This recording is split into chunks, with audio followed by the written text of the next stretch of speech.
Assalamualaikum warahmatullahi wabarakatuh.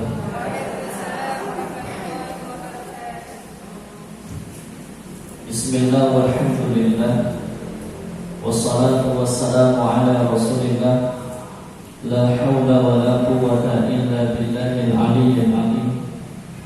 Qala Allah ta'ala, ya ayyuhalladzina amanu taqullaha haqqa tuqatih wa la tamutunna illa wa antum muslimun.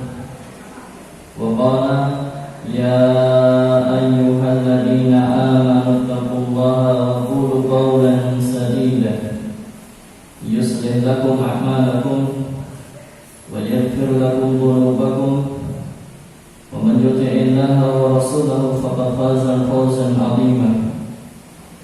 Fa inna asdaqal hadithi kitabullah wa khairal hadi hadi Muhammadin sallallahu alaihi wasallam wa syarrul umuri muhdatsatuha fa inna kulla muhdatsatin bid'ah kulla bid'atin dhalalah wa kulla dhalalatin finnar. Jamaah yang dirahmati Allah Subhanahu wa taala, alhamdulillahirabbil alamin. Kembali Allah Subhanahu wa taala pertemukan kita di tempat terbaik di muka bumi ini, yaitu masjid. Dikumpulkannya kita di majelis yang mulia, yaitu majelis ilmu. Alhamdulillah, Allah Subhanahu wa taala pun telah memberikan kita keistiqomahan. Kita menjadi hamba-hamba pilihan Allah yang menerima nikmat istiqomah.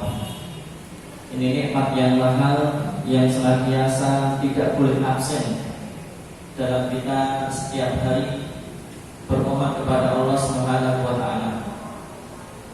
Permohonan untuk minta keistiqomahan atau keteguhan hati. Ya muqallibal qulub, tsabbit qalbi 'ala dinik. Salam dan salawat senantiasa tercurah limpahkan atas Nabiullah Muhammad sallallahu alaihi wasallam beserta keluarga beliau sallallahu alaihi wasallam dan para generasi terbaik generasi qarni tsumma ladina yalunahum tsumma ladina yalunahum. Generasi terbaik itu adalah para sahabat, kemudian setelahnya tabi'in, setelahnya tabi'ut tabi'in. Dan juga semoga senantiasa terlimpah curahkan atas umat Nabi Muhammad sallallahu alaihi wasallam hingga yaumil qiyamah. Dan yang ketiga, bertakwa kepada Allah dengan sebenar-benarnya takwa, dan jangan sekali-kali mati kecuali dalam keadaan Islam. Jamaah yang dirahmati Allah Subhanahu wa taala, alhamdulillahirabbil alamin. Pada hari ini, di hari yang barokah, Sayyidul Ayyam, di hari Jumat, Allah Subhanahu wa taala masih memberikan kita kemudahan untuk bisa menghadiri majelis ilmu. Pembahasan kita pada pagi hari ini melanjutkan pembahasan dari apa yang pernah saya sampaikan ketika kajian di Masjid Baitur Rahman. Pada saat itu saya menyampaikan tentang mukjizat penyembuhan atau pengobatan Al-Quran. Kemudian hari ini sambungannya. Setelah yang pertama kita berbicara tentang bagaimana Al-Quran bekerja sebagai penyembuh atau sebagai obat, kemudian pada hari ini saya akan membahas atau menyampaikan materi tentang benteng gaib. Benteng gaib, benteng yang tidak terlihat, penjagaan, perlindungan untuk diri kita, keluarga kita, rumah kita, dan harta kita. Tapi sedikit mengulas kembali secara ringkas dari materi yang saya sampaikan tentang penyembuhan atau pengobatan Al-Quran. Jadi Al-Quran itu sebagai syifa.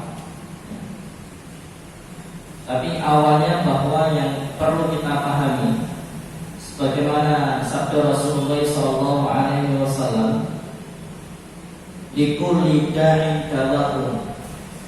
Setiap penyakit itu mesti ada obatnya. Tinggal kemudian apakah obat itu sudah ditemukan atau belum oleh para peneliti, oleh para dokter, itu masalah lain. Karena memang akal manusia itu terbatas, atau mungkin teknologi kita pun juga terbatas. Tapi pasti lambat laun obat itu akan ditemukan. Nah, jamaah yang dirahmati Allah Subhanahu wa Ta'ala, tapi penyakit itu ada 3. Rasa sakit yang kita rasakan itu ada 3, atau gangguan yang kita rasakan ada 3. Yang pertama adalah memang murni medis.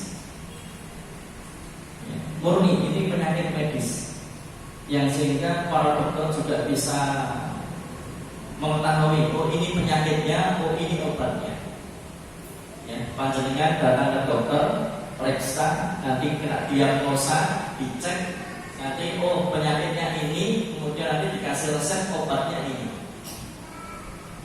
Tapi ada juga penyakit yang bukan medis, tapi non medis. Penyakit non medis. Non medis itu berarti sakit yang dikarenakan di situ ada sihir masuk ke situ. Entah digiring dukun kan, ya, atau mungkin kena ain kan, dan sebagainya. Tapi yang ketiga itu ada penyakitnya penyakit medis, tetapi diperparah oleh syaitan. Medis tapi diperparah oleh syaitan, yang sehingga apa? Sakitnya susah sembuh dan bahkan sakitnya lama. Nanti panjenengan bisa buka kisahnya Nabi Ayub. Kenapa Nabi Ayub itu dalam surah Soh, kenapa Nabi Ayub itu sakitnya lama? Berapa lama sakitnya Nabi Ayub? 20 tahun, 20-an tahun. Sakit kulit itu yang orang jadi jijik untuk mendekat Nabi Ayub. Tapi ternyata Allah sampaikan, dan ini perkataan Nabi Ayub, bahwa Nabi Ayub itu sakitnya sakit medis, tapi syaitan memperparah sakit itu, yang sehingga sakit itu susah sembuhnya, dan kemudian sakit itu lama. Nah ini yang kita kan sebetulnya tidak bisa membedakan mana penyakit medis, mana penyakit medis yang diperparah oleh syaitan. Atau apakah saya ini medis atau non medis? Saya ini sakit medis ataukah terkena gangguan atau sihir atau santet dan sebagainya, atau ain. Nah ini jamaah yang dirahmati Allah Subhanahu wa Ta'ala. Maka kemudian kalau penyakit medis, obatnya memang kita harus sesuai dengan resep dokter. Tapi kalau penyakit non medis atau penyakit medis yang diperparah oleh syaitan, ya, yang tidak perlu resep dokter, obatnya yaitu adalah Al-Qur'an. Maka jamaah yang dirahmati Allah Subhanahu wa Ta'ala, kalau kita paham Tibbun Nabawi, kalau kita paham kedokteran pengobatan yang disunahkan oleh Rasulullah, kalau kita paham bagaimana menggunakan Quran ini supaya dia bisa menjadi syifa, menjadi penyembuh atau penawar, tidak perlulah kita datang kepada dukun.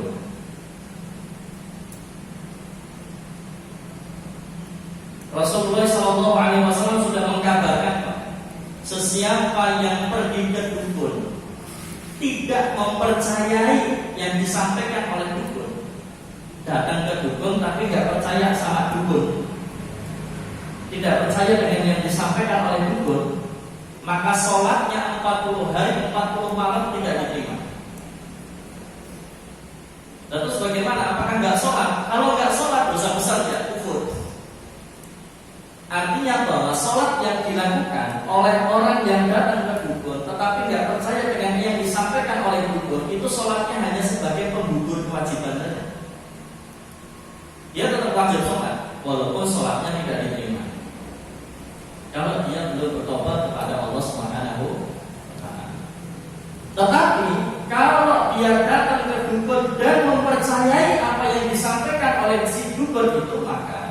dia telah kufur terhadap Allah dan Rasulnya, terhadap Quran dan Sunnah. Inna syirka la dzulmun adzim. Karena itu kesyirikan, dia percaya dengan dukun, dia berserah diri kepada dukun, gitu kan? Dia minta tolong kepada dukun, sedangkan dukun itu bekerja sama dengan syaitan. Dan itu kesyirikan. Inna syirka la dzulmun adzim. Dan kesyirikan itu merupakan kedzaliman yang besar. Maka Luqman Hakim menasihati anaknya, ya bunayya la tusyrik billah inna syirka la dzulmun adzim. Lah, diperparah lagi apalagi sekarang. Dukun itu bukan modelnya model dukun, tapi modelnya model ustaz. Modelnya model kiai. Jadi sehingga apa? Juga kadang pakainya pakai Quran.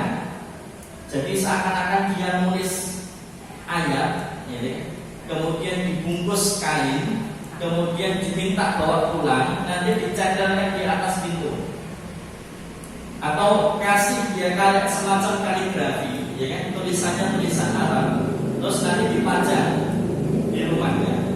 Kayaknya kaligrafi karena juga dia nggak bisa baca Quran juga.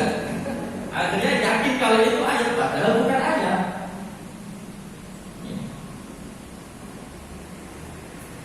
Atau mungkin menuliskan seakan-akan ayat, kemudian dicelup di air, atau kemudian dibakar, ya, asapnya diminta untuk dihirup, atau kalau di air, airnya suruh diminum, ya, cem-ceman kertas, atau cem-ceman kain, ya, yang ditulis dengan itu diminta diminum. Dan ternyata banyak yang tertipu dengan yang demikian. Kenapa? Karena modelnya model ustaz, modelnya model kiai, yang sehingga apa? Kelihatannya bukan dukun, tapi orang yang punya aroma gitu ya. Akhirnya kemudian ya sama saja. Kenapa? Pengobatan yang dilakukan adalah pengobatan yang tidak sesuai dengan sunnah. Rasulullah nggak pernah melakukan yang demikian, nyentelin apa, macam apa, dan sebagainya. Quran itu dibaca, bukan dipajang. Ya. Ini kalau mau Quran itu sebagai penyembuh, penawar. Nah, jamaah yang dirahmati Allah Subhanahu wa taala,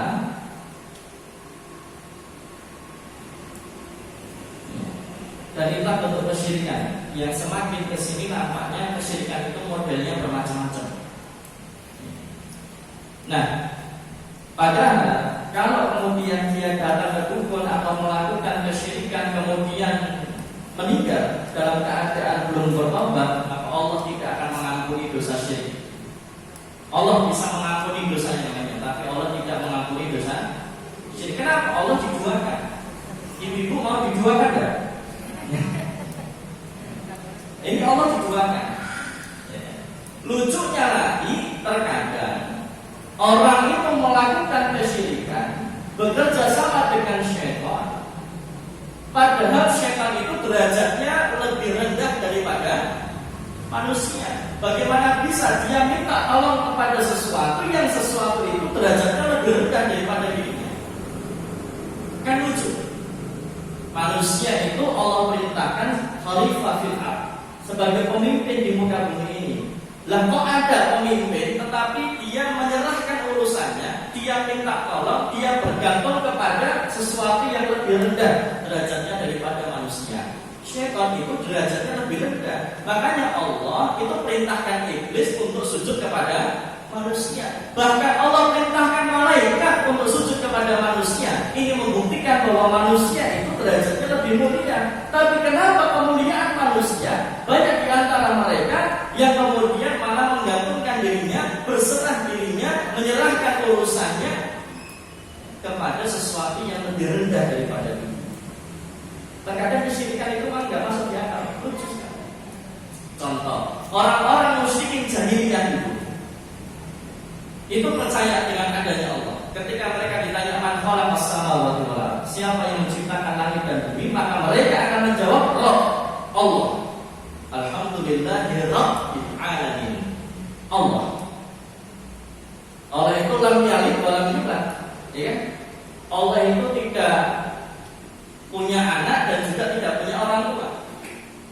Kalau Allah punya orang tuanya Allah itu siapa yang nyiptain? Mentok kan gitu.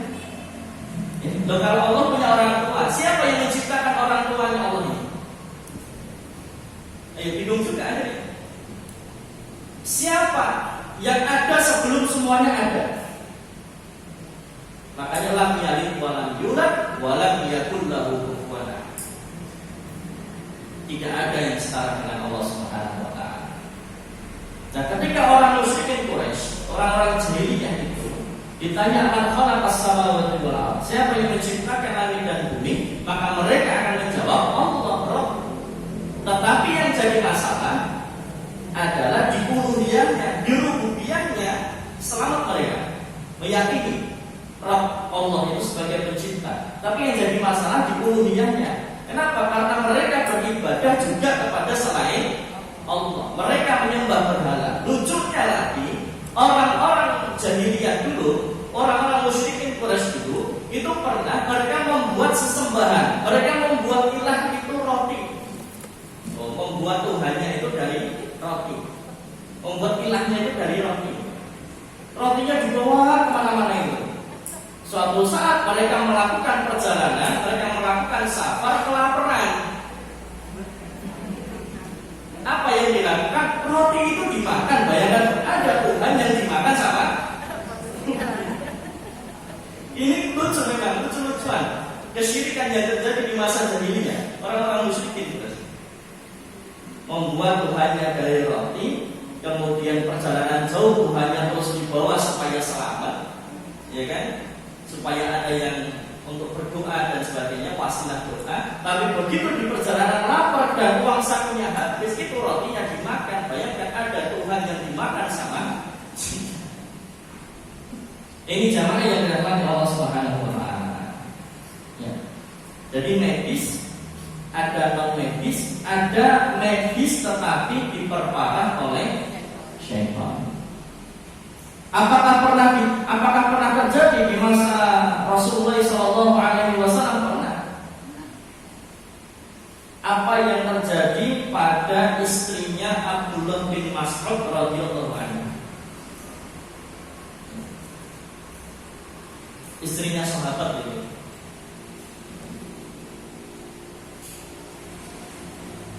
Ketika Nabi SAW mengomentari penyakit mata yang diderita oleh istrinya Abdullah bin Mas'ud. Jadi istrinya Abdullah bin Mas'ud itu sakit mata.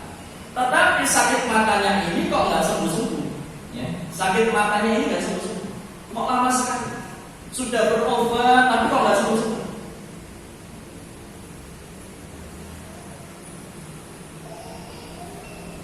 Betul. Wa idza maridu fa huwa yashfi. Kalau aku sakit, siapa yang nyembuhin? Allah. Walaupun mau berobat, ya kan? Kan ada ya, yang sakitnya sama, obatnya sama, yang satu 3 hari sembuh, yang satu seminggu baru sembuh. Beda-beda. Wa idza maridu fa huwa yashfi. Kalau kita sakit, yang nyembuhin Allah. Tetapi tadi ada yang nggak sembuh-sembuh itu karena memang diperparah oleh syaitan. Apa yang terjadi pada istrinya Abdullah bin Mas'ud? Maka kemudian Rasulullah SAW menjawab, ini diriwayatkan oleh Abu Dawud dan Ahmad dengan sanad sahih. Sesungguhnya penyakit itu termasuk dari perbuatan syaitan yang telah menusuk mata dengan tangannya. Jadi matanya itu nggak sembuh-sembuh karena ditusuk oleh syaitan dengan tangannya. Artinya apa? Medis, tetapi diperparah oleh syaitan. Artinya bahwa kalau ini istrinya Abdullah bin Mas'ud saja berpotensi terkena diperparah oleh syaitan, bagaimana dengan kita yang jauh dari kelasnya Abdullah bin Mas'ud?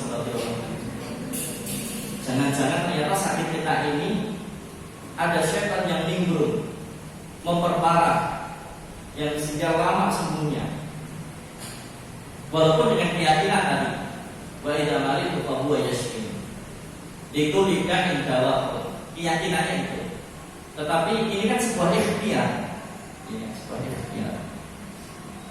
Untuk kita berobat supaya apa? Terbebas atau tersembuhkan dari penyakit medis, dan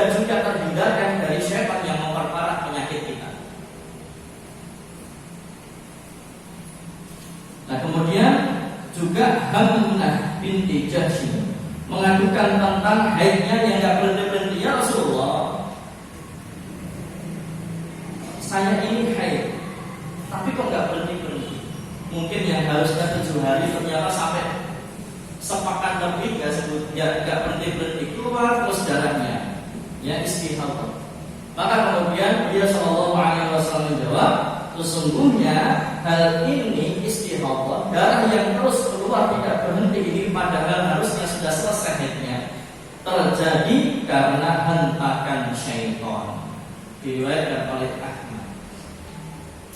Maka ada salah seorang ulama Abdullah SAW berkata, terdapat penyakit fisik, penyakit medis, dan jiwa yang di dalamnya syaitan mempunyai andil besar dalam memperparahnya.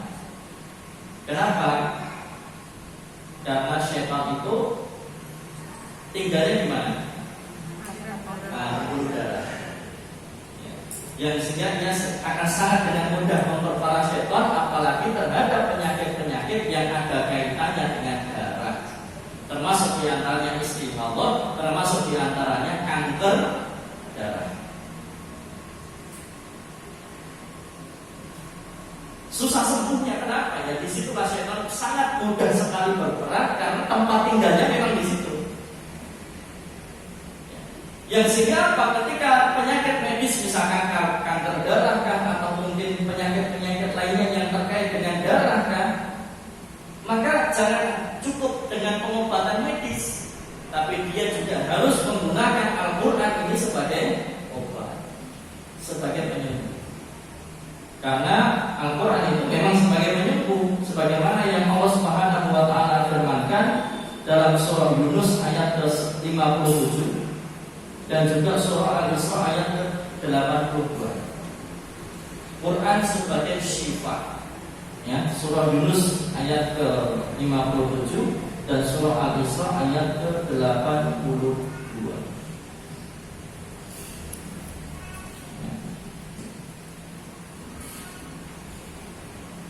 Kemudian landasan berobat dengan Al-Quran yang pertama kali adalah kekuatan iman kepada Allah yang telah menurunkan Al-Quran. Al-Quran itu Allah turunkan sebagai apa? Hudan linnas wa bayyinatin minal huda wal furqan. Petunjuk, penjelas dan juga pembeda. Nah, di antara petunjuk, di antara penjelasnya itu adalah bagaimana Allah itu menjadikan Quran sebagai petunjuk keobatan, petunjuk penyembuhan, petunjuk pengobatan. Ini Quran.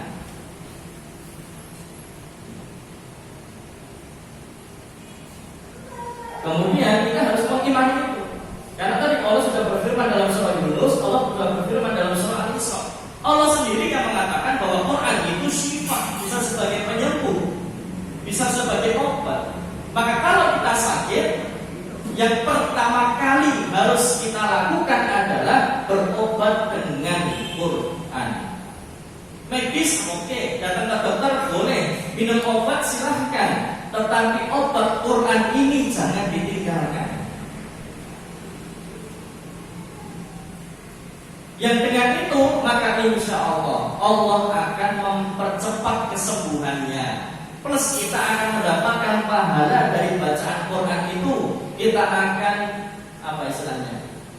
Mendapatkan keberkahan dari Quran itu. Banyak sekali keutamaannya kalau kita berobat dengan Quran ini. Kemudian yang kedua, lurusnya keyakinan bahwa Allah telah menurunkan penyakit itu pasti ada obatnya. Ya.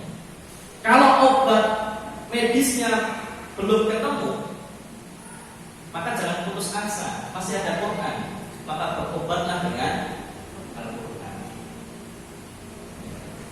Kemudian yang ketiga, landasan berobat dengan Quran yang ketiga adalah keyakinan seorang mukmin terhadap Rasulullah SAW yang menyampaikan wahyu Al-Quran dari Rabb-Nya, serta keyakinan terhadap kebenaran apa saja yang beliau sampaikan kepada kita mengenai rahasia Al-Quran. Salah satu di antara rahasia Al-Quran itu adalah pengobatan. Al-Quran sebagai syifa. penyembuh, dia sebagai obat. Nah, jamaah yang dirahmati Allah Subhanahu wa taala, pernah suatu ketika rombongan sahabat, ya, ini dari sahabat Abu Sa'id Al-Khudri, melakukan perjalanan. Sampailah dia di suatu perkampungan atau sampailah dia di suatu daerah yang mana kepala suku di daerah itu tersengat kalajengking Arab. Tersengat kalajengking Arab. Maka kemudian si anggota sukunya itu bertanya kepada sahabat yang tadi lewat, adakah di antara kalian yang mampu menyembuhkan pimpinan atau kepala suku kami yang tersengat kalajengking? Maka kemudian ada sahabat yang angkat tangan, insya Allah saya bisa, bismillah, atas izin Allah. Apa yang dilakukan? Cuman dibacakan surah Al-Fatihah, itu sembuh. Seakan-akan tidak tersengat. Jadi begitu tersengat jatuh, diobati segala macam nggak sembuh-sembuh, racunnya makin menjalar, hanya dibacakan surah Al-Fatihah, sembuh, dia langsung berdiri dan berjalan seakan-akan nggak pernah sakit. Ternyata kemudian dihadiahi beberapa berburu kambing. Kemudian datanglah sahabat ini kepada Rasulullah, ya Rasulullah, tadi saya lewat di suatu perkampungan atau daerah. Nah, kepala sukunya tersengat kalajengking. Ya, kepala sukunya tersengat kalajengking. Kemudian, alhamdulillah, istilah sembuh dengan saya bacakan surah Al-Fatihah. Kemudian kami diberi hadiah kambing. Apakah boleh kambing ini saya terima? Kata Rasulullah, ya, tahu dari mana kamu kalau surah Al-Fatihah itu bisa menyembuhkan? Artinya bahwa di sini Rasulullah menyampaikan bahwa memang surah Al-Fatihah itu salah satu keutamaannya itu ada sebagai penyembuh, sebagai sifat, bisa untuk menyembuhkan. Jadi kalau panjenengan sakit, ada anggota badan yang sakit, maka pegang anggota badan itu dan bacakan surah Al-Fatihah, tetapi dengan penuh keimanan, dengan penuh keyakinan. Jangan kemudian baca sambil ragu-ragu, mari raya, mari raya, mari raya. Ini jangan. Dibacanya itu sambil yakin. Ya, bismillah, Allah kasih kesembuhan.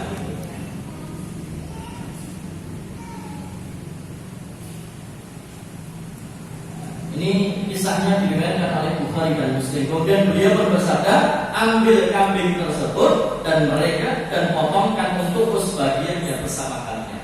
Rasulullah, terima kambing itu, silahkan kamu masak. Ya, nanti kita makan bareng-bareng.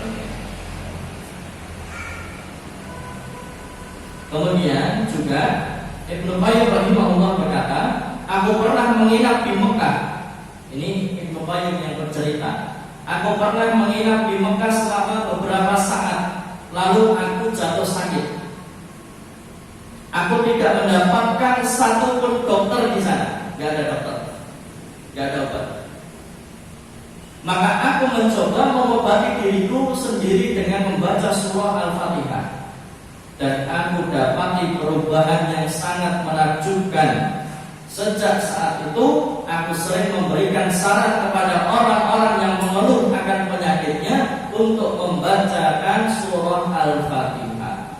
Dan banyak dari mereka mendapatkan kesembuhan dengan cepat. Jadi berubah dengan Quran, maka Allah akan lebih cepat sembuhkannya.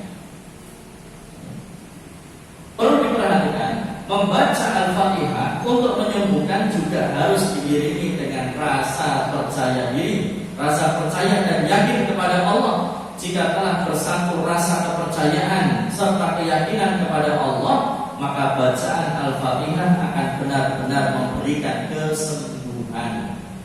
Jamaah di sini ada yang belum hafal surah Al-Fatihah? Insyaallah semua sudah hafal ya. Setiap sholat baca surah Al-Fatihah. Maka ketika sakit, misalkan ya sakit kepala, migrain kah, vertigo kah, ya pegang kepala, bacakan surah Al-Fatihah dengan penuh keyakinan. Insya Allah Allah akan berikan kesembuhan, Allah cepatkan sembuhnya. Dengan itu ditawaf kayak tawaf itu diusap-usapkan. Jadi caranya kayak tawaf. Iya, kayak tawaf gitu ya, diusap-usapkan ya. Atau mungkin sakit kanker ya, kanker kering ya. Tapi nggak bisa, kalau ini nggak bisa.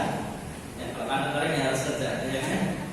Atau mungkin tangannya sakit, keseliokan ya, atau mungkin lambungnya sakit, kena emah ya, atau mungkin asma, dadanya sakit, atau mungkin baca surah Al-Fatihah dengan keyakinan penuh.